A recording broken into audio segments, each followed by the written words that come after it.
Bonjour à tous. Merci de cette invitation pour cette soirée. Aujourd'hui, je vais vous présenter la vision de l'Institut de la maréchalerie sur l'histoire de notre métier et voir ce que ça pourrait être demain.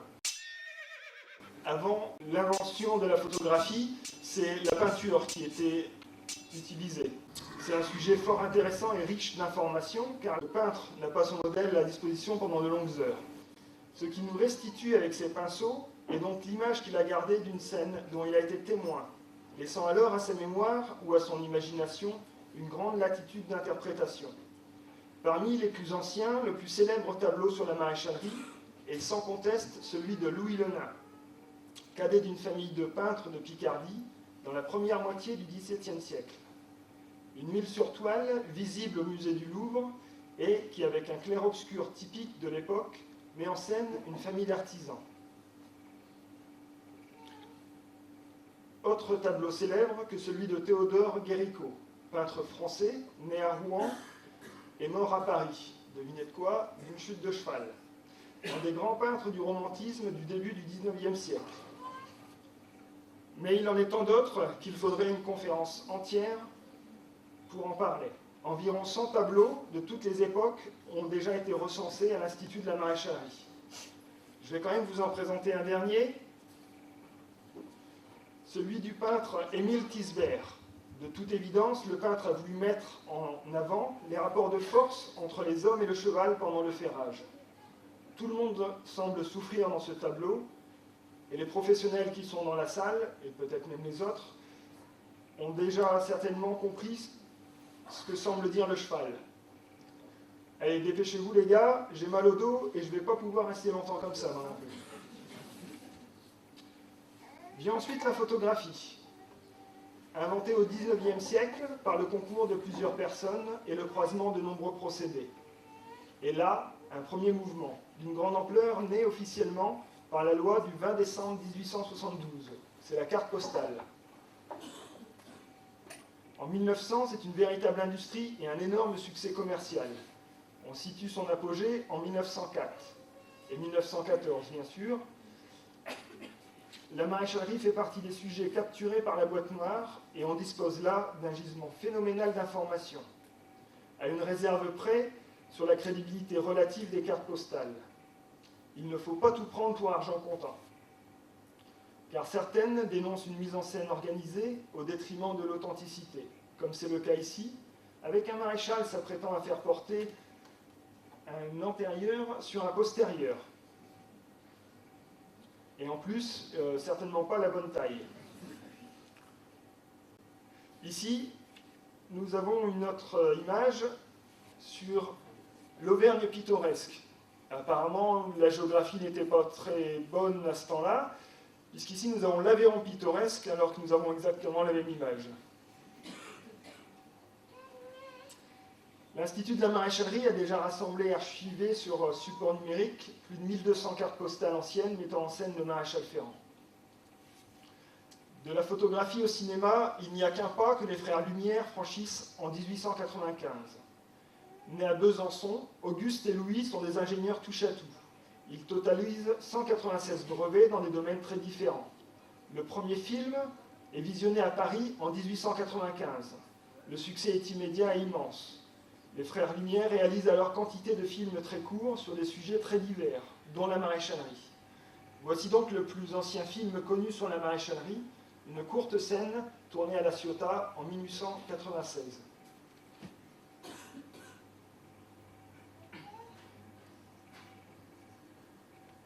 Alors ici, on voit le maréchal qui a dérivé le pied, dérivé, et ici qui va essayer de retirer le fer.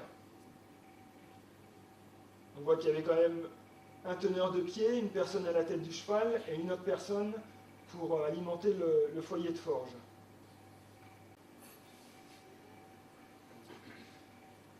Revenons à nos photographies et regardons ce qu'elles nous disent. Bien sûr, elles représentent toutes les activités du cheval. L'agriculture avec toute sa polyvalence et ses bovins qui très longtemps ont été son moteur principal.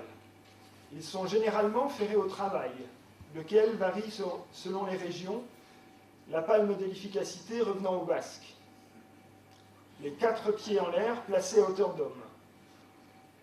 L'exercice n'est pas toujours facile, mais revenons à nos activités maréchales, avec la mine et ses difficultés techniques, à la fois pour poser les fers et pour les faire tenir. Avec l'armée et ses effectifs impressionnants, mais aussi ses innombrables situations dans lesquelles ces maréchaux doivent ferrer. Exercice hautement stratégique. Avec les courses de trot et de galop, un petit monde à part, où l'aluminium fait son apparition spectaculaire en 1902. Avec enfin les transports des biens comme des personnes, avec ses problèmes d'usure et d'adhérence. Regardez attentivement cette photo du départ des livraisons d'un grand magasin parisien. Et vous verrez que les chevaux semblent tous avoir des pieds très longs.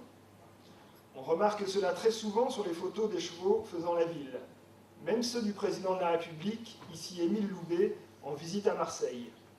Il faudra un jour faire une étude sur le sujet, car c'est d'autant plus surprenant que les techniques évoluent grandement pendant cet âge d'or de la traction hippomobile, que les tournures présentées sur les planches de brevet comme celle-ci sont conformes à des pieds normaux, et que l'enseignement de la maréchalerie s'organise véritablement à cette époque, grâce à la création d'écoles civiles. Voici quelques images de la première d'entre toutes, celle de Paris, tournée en 1923.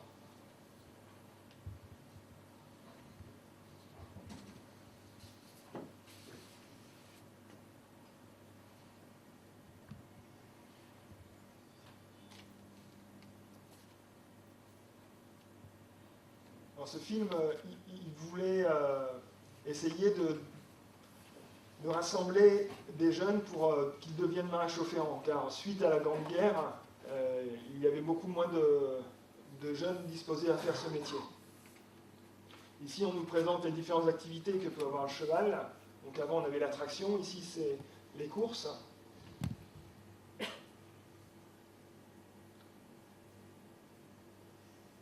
Ça, je crois que c'est toujours d'actualité. Les militaires, eux, complétaient leur formation par un stage de 6 mois à l'école de Saumur, école renommée, au moins sur le plan européen, pour la qualité de sa ferrure, et dont les plus méritants en ressortaient avec le titre de maître maréchal. Véritable centre de formation, avec des moyens pédagogiques à peine imaginables aujourd'hui, mais aussi centre de la mémoire, avec ses collections historiques à jamais éparpillées ou disparues. Enfin, centre de recherche, puisque quantité d'expériences y ont été réalisées, aussi bien pour des nouveaux fers que pour des techniques, comme la ferrure à froid ou à l'anglaise. Après 114 ans de fonctionnement, l'école de Saumur disparaît dans le chaos de 1940, mais laisse des traces profondes dans notre patrimoine culturel et technique. Au-delà de la technique, l'image témoigne également de la vie du métier. Ici, le concours annuel de Paris, avec ses très belles photos, probablement du tout début du XXe siècle. Là sont évoquées les relations avec la profession vétérinaire, pas si compliquées sur le terrain qu'on veut bien le dire. Car comme ici à Elbeuf, la plupart des grandes maréchaleries sont tenues par un vétérinaire. Remarquez le travail Vinceau, qui a dû faire fureur à cette époque, puisqu'on le retrouve aussi à l'école vétérinaire de Maison-Alfort, face à celui de Bourgelat, dont tout le monde semble se détourner. Il permettait, selon le catalogue du fournisseur, un confort et une sécurité de travail encore jamais atteints. Mais le travail n'est pas présent dans toutes les maréchaleries et il faut bien trouver des solutions pour ferrer les chevaux difficiles. Cela va du simple torné et de la plate longe au cheval arrimé ou suspendu jusqu'au cheval couché. Fort heureusement, mais elles sont rares, quelques-unes montrent un ferrage conforme au discours de nos actuels chuchoteurs et autres éthologues. Finissons-en avec notre histoire ancienne, avec quelques images véritables reflets de la société. Ici, pour dénoncer des excès dans l'utilisation du cheval. Là, pour prendre une revanche sur la suprématie naissante de l'automobile. Ici encore, pour étaler un luxe nouveau, avec cette machine reproduisant le mouvement d'un cheval au trot et embarqué à bord du Titanic pour occuper les belles passagères. Là aussi, mais moins sexy, pour faire écho à l'idéologie politique d'une époque. Enfin, pour fêter notre bon Saint-Éloi avec une mise en scène, ou non, sur le charme légendaire des maréchaux ferrants. Restent quelques images humoristiques sur les relations entre les cavaliers qui devaient tenir les pieds de leurs chevaux et les maréchaux.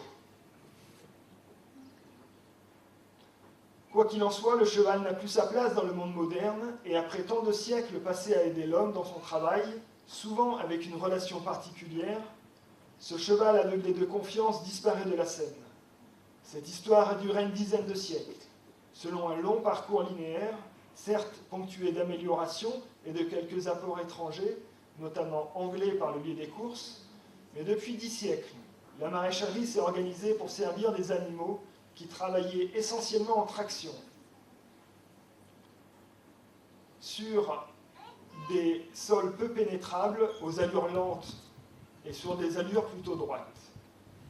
L'avènement de l'équitation de loisirs au début des années 70 va bouleverser ce schéma ancestral et demander exactement l'inverse au cheval. Mais avant de regarder les changements qui se profilent dès cette époque, je vous propose une petite pause cinématographique avec mon deuxième invité, François Mellet, filmé en 1943 par un pharmacien nantais. Lui aussi, je vous propose de l'applaudir avant, car je doute que vous soyez disposé à le faire après ce que vous allez voir.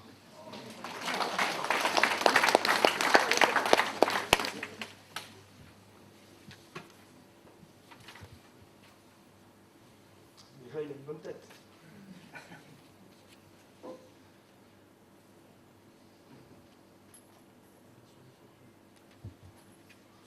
On peut imaginer que c'était après l'apéro.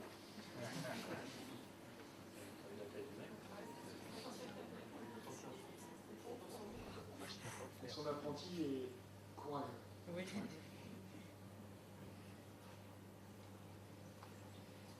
D'ailleurs, il faut faire de laisser travailler.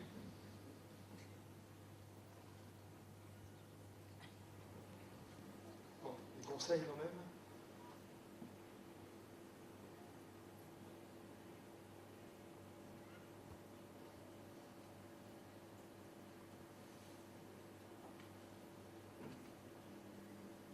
Dernier petit coup de râpe pour bien mettre le fer.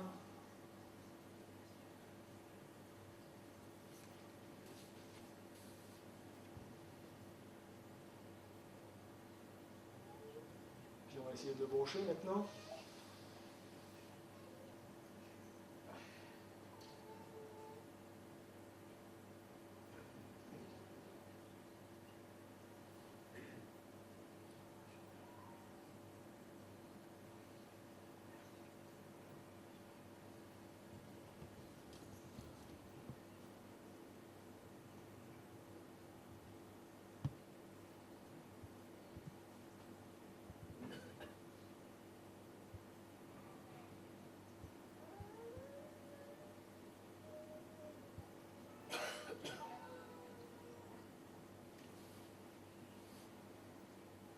D'avoir une caméra pour filmer en privé.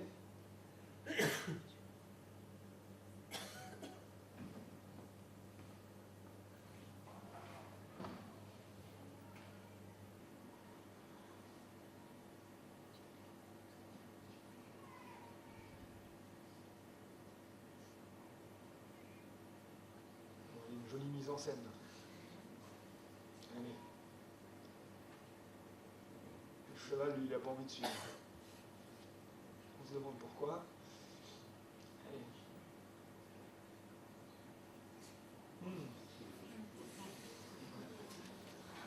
On a coupé court.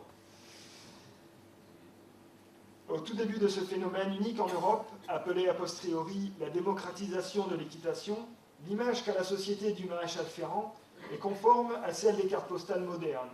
C'est forcément un homme âgé, casquette ou béret vissé sur la tête, chemise à carreaux et ferrant un cheval de trait bien placide. Deux mondes évoluent alors en parallèle, celui des anciens maréchaux qui n'y croient plus et celui des jeunes qui se lancent dans cette nouvelle aventure. La demande est forte et il faut former rapidement des jeunes. C'est en Normandie, à l'École nationale des haras, que la formation redémarre en 1966, avec cette première équipe. Rendons hommage aux principaux formateurs de l'époque. Gérard Adef au pain, André Crépé, Jean Ténou ou Bertrand Raoul. Roger Lissac, qui n'a pas été formateur, mais l'un des principaux acteurs dans la mise en place des contenus de formation et du premier CAP national en 1974. Mais revenons sur cette photo, prise à la foire de Marseille en 1975 avec le maire Gaston Defferre. Vous êtes sans doute surpris de voir porter à chaud, à la française, c'est-à-dire avec un teneur de pied, alors que vous vous en doutez, tout le reste du ferrage se fait maintenant tout seul à l'anglaise. Il faut comprendre que tous ces premiers formateurs, à l'exception de Bertrand Raoul, sont tous des anciens de Saumur. Et qu'en toute logique, la formation qu'ils dispensent n'est autre que celle qu'ils ont reçue. Ainsi, on forme quantité de nouveaux maréchaux sur des principes militaires, appelés par extension maréchalerie traditionnelle française. Et puisqu'elle était à l'époque déjà considérée comme la meilleure, il n'y a pas de raison pour qu'elle ne le soit plus en 1975. Je ne dis pas que cette maréchalerie n'était pas bonne, j'en ai pour preuve que bon nombre de ces principes sont aujourd'hui redécouverts, je dis seulement que le type de chevaux et de travaux pour lesquels elle a été développée n'existe plus. On reproduit ce qu'il se faisait dans un environnement qui n'est plus du tout le même. Le contraste est saisissant dans ces quelques images d'une chaîne de fabrication tournée en 1972. À cette époque, Commercy vend dans une bonne partie de l'Europe et édite un catalogue dans 4 langues différentes. Il y a 6 lignes comme celle-ci, leader française de la fabrication du fer à cheval. La société Commercy continue de produire des fers comme si rien n'était, ou si peu. La suite est connue, les ventes diminuent dans les années 1980, alors que la demande augmente. Les causes sont multiples, mais le coût de production devient trop élevé. Les machines obsolètes et la main-d'œuvre nombreuse. Et la gamme pas assez adaptée aux nouveaux besoins. Il n'y a d'ailleurs pas que ces aspects techniques à considérer, car dans le même temps, les méthodes de formation ont également changé. Le comportement des clients et la vie en général. Et pour tout cela, la maréchalerie vit un virage important, mais sans forcément s'en rendre compte. Sauf quelques-uns qui n'hésitent pas à aller chercher ailleurs, à remettre en cause les méthodes traditionnelles, à en explorer d'autres, bref à déranger. Parmi ceux-ci, laissez-moi citer Franck Besson, qui sans aucun complexe bouscule les habitudes et initie le renouveau des concours et des congrès. Aujourd'hui, plutôt occupé par les arts du cirque et en général celui du diabolo, il est mon 4e invité, filmé par un des stagiaires en 1991 dans l'école qu'il a créée dans les Vosges en 1985.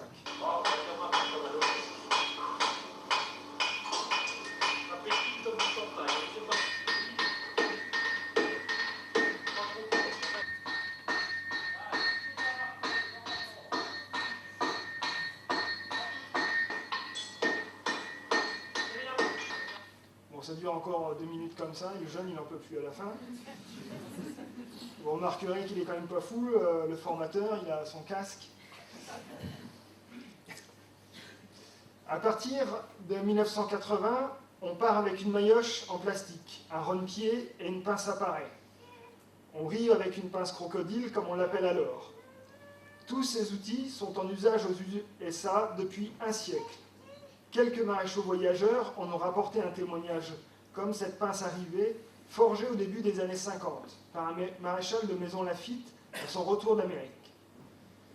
La forge à gaz fait son apparition avec cette espèce de boîte d'allumettes qui, paraît-il, fait un bruit de réacteur. Remarquez qu'elle n'est même pas destinée aux maréchaux. Et la fin de la dessinée arrive avec les premiers logiciels de maréchalerie et la recherche vétérinaire reprend de plus belle, avec le perfectionnement de l'imagerie. De nouveaux concepts séduisent ou énervent. Les matériaux ou les méthodes tentent à nouveau leur chance. Les congrès et les concours repartent. Ici, en 1984, en Perret-en-Yvelines, avec une liste de sponsors très restreinte. Et voici l'équipe mêlée de concurrents et d'organisateurs. La presse professionnelle, renée en 1986 avec Inform Maréchalerie, lancé par Dominique Fallis, le Tour de France et même le Tour du monde des Compagnons du Devoir est à nouveau possible. Le Refaire s'installe en 1982, c'est un fournisseur. Le syndicalisme tente un nouveau départ et d'autres écoles voient le jour.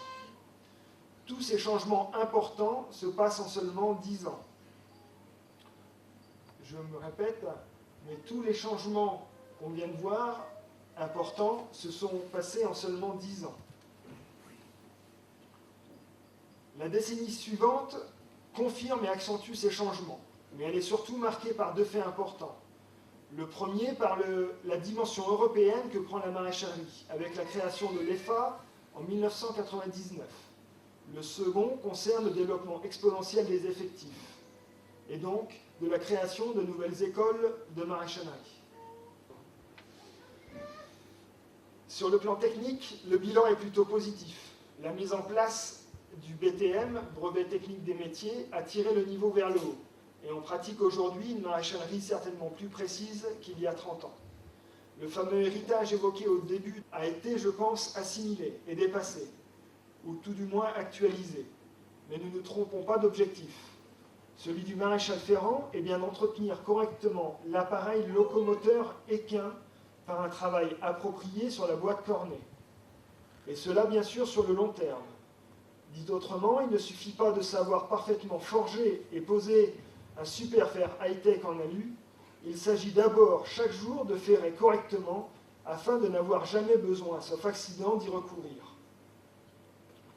Notons également les réelles améliorations en termes d'équipement de véhicules. Mais là non plus, ne nous trompons pas d'objectif. Le véhicule atelier hyper équipé apporte du confort et de la sécurité, mais pas des compétences. Si on essaye maintenant de se projeter quelques années en avant, qu'est-ce qui se profile à l'horizon en ce qui nous concerne directement? Même si nous le sommes moins que d'autres métiers, nous n'échapperons pas au concept du développement durable. Il y a entre autres cette fameuse taxe carbone, déjà mise en place dans plusieurs pays d'Europe. Et va forcément toucher les maréchaux avec les 632 km/semaine qu'ils font en moyenne selon l'étude des haras nationaux, mais qui date déjà d'il y a 10 ans. Mais on n'est pas non plus à l'abri de se voir inquiété par les fumées de camps brûlés et par l'utilisation et l'élimination des produits chimiques que l'on utilise sous les pieds des chevaux. De toutes les façons, au-delà de toute réglementation actuelle et à venir, il est de toute urgence que les maréchaux s'en inquiètent pour leur propre santé. Dans le même temps, ce même phénomène relance l'activité du cheval de trait. Certes marginal par rapport à l'ensemble de la filière équine, mais il va bien falloir les ferrer aussi. Et ironie de l'histoire, réapprendre cette maraîchalerie du cheval de trait en tout terrain ou sur route. Autre point qui nous concerne, l'allongement du temps de travail et de retraite. Comment imaginer une carrière encore plus longue alors qu'elle est déjà souvent amputée pour des raisons de pénibilité? Sur le plan technique, on voit se profiler une uniformisation de la fabrication des fers pour maintenir des coûts de production compétitifs. Plus de fer gauche ni droit, tous pareils, comme c'est déjà le cas pour certains fers en acier ou en aluminium. On ne pourra pas non plus ignorer l'évolution du comportement des clients, que ce soit dans leur manière d'appréhender l'animal cheval. Et là, vous savez, j'espère, comme moi, l'incidence que cette approche peut avoir sur notre métier. Je pense bien sûr au déboire avec la mode des pieds nus, mais aussi aux méthodes d'éducation qui ont déjà connu de grands changements, parfois au détriment de la sécurité la plus élémentaire. Ajoutez à cela une surinformation des propriétaires grâce à Internet, où chacun est persuadé de savoir, la compétence du professionnel risque d'être mise en cause pour manque de résultats. Et pour bien moins que cela, nous devons nous attendre, je pense, à un développement de la procédure. Je ne peux pas conclure sur ce qui risque d'arriver sans évoquer nos relations avec les vétérinaires, que l'on dit aujourd'hui bonnes. Je ne suis pas convaincu que nous travaillons réellement ensemble et que nous ayons la sincère volonté de part et d'autre d'être complémentaires. En tout cas, si le partenariat existe sur le terrain de manière parfois exemplaire, rien n'indique à ce jour qu'il le sera autant dans la formation et dans la législation. La route qui se présente maintenant sera-t-elle, à l'image de cette voie ferrée, plus sereine, plus dégagée, avec néanmoins des multiples apports grâce à tous les échanges que nous connaissons aujourd'hui? Mais avons-nous la capacité de la choisir et d'influencer le cours des choses? Ou attendons-nous chacun dans notre coin que les événements décident? de ce que deviendra la maréchalerie, comme ce fut sans doute le cas pour nos prédécesseurs.